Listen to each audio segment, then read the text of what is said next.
Imagine a world where all of Christianity knows that the Eucharist truly is the body and blood of Christ. A world where the successor of St. Paul in the Church of Antioch wrote many letters explaining that we eat the flesh of Christ. Imagine a world where a chunk of bread and cup of wine magically become the body and blood of Christ, but your senses would never notice it.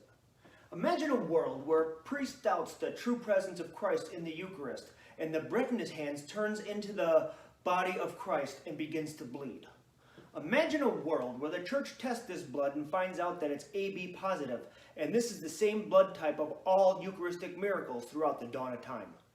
Imagine a world where a heroin addict who has died on consecutive Good Fridays, later had a stroke, can recognize that the Eucharist truly is the body and blood of Christ, yet your average Catholic will not. Imagine a world where you could one day have salvation only if you believed that the Eucharist truly was the flesh of God. Happy ordinary time, Misfit Nation. Welcome to another personable parable of the gospel. Today is the feast of Corpus Christi, so you might be wondering, why am I looking at this disgusting mess of meat? And the reason is because this is a cow heart, and we're going to put this together with a puzzle. I am here with the Pilgrim Hunter. With the Pilgrim Hunter. We just got off a pilgrimage. So this is a heart. As you can see, this is where, the artery would stick up. Where, you got that big tube and it connects, and as the heart beats, boom, boom, boom, boom. It, forces it up through over here. And then you got some chunks over there. So we know that this is the top part by the artery. So why are we putting this together, Kevin? Okay, so there is a Eucharistic miracle that, there's been a few, but there's the one in Argentina, in Buenos Aires, when Cardinal Bergoglio, a.k.a. Pope Francis, was the cardinal there. There was a Eucharistic miracle there. Fascinating thing. So when they get the what do you call it, when they do the test on the.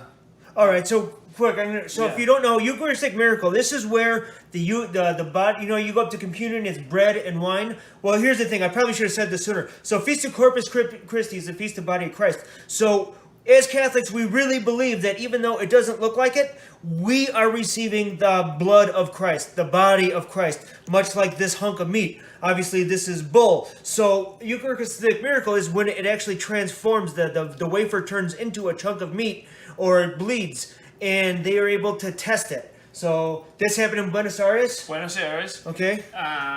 In 1996. And they had it for 4 years with just by a glass of water. There's no. What do you mean? Oh, it's in a glass of water. Yeah, it wasn't in like a formaldehyde or anything like that. And when they finally did a test on it, they have living heart tissue, and that is from the left ventricle. I didn't get the puzzle together yet. So imagine you have a heart and it's pumping blood and it's on the left ventricle. So sorry, I'm not that good at the puzzler like that. Okay. So so they tested it, and what happened? It is right there. They said that what happened to that person, they said, how can you have a living heart tissue? Okay. It has to be dead. Oh, like they tested it and it was still alive, even though it's been in water for weeks. For years. For years, okay. For years. And so it comes from the left ventricle. Oh, I got this upside down, but that. Okay, it doesn't matter. Okay. And it was a living heart. Is it? Does it? I think it has a blood type too. What? Yes, it's AB positive, which is the most rare of blood tissue there is. That is also the same. That happened. The same blood test in Turn. Oh, the Shroud of Turin has the same blood type as the test. Yeah. From the left ventricle, and you said that's right here? Yes. Okay, so if I'm hearing you understand, and that's why I'm glad you're here, because I'd have to research all this. And that sounds like a crappy freaking TV interview. Like, oh, you wrote this book? All right, so right there, so when you receive the Eucharist, it's like we are receiving a hunk of beef from right here. Yeah. Okay, let's get a... Can you go into that drawer over there and grab me a... Oh, no, right there, on the in the drying rack, on the sink. What? Just grab me a knife, please.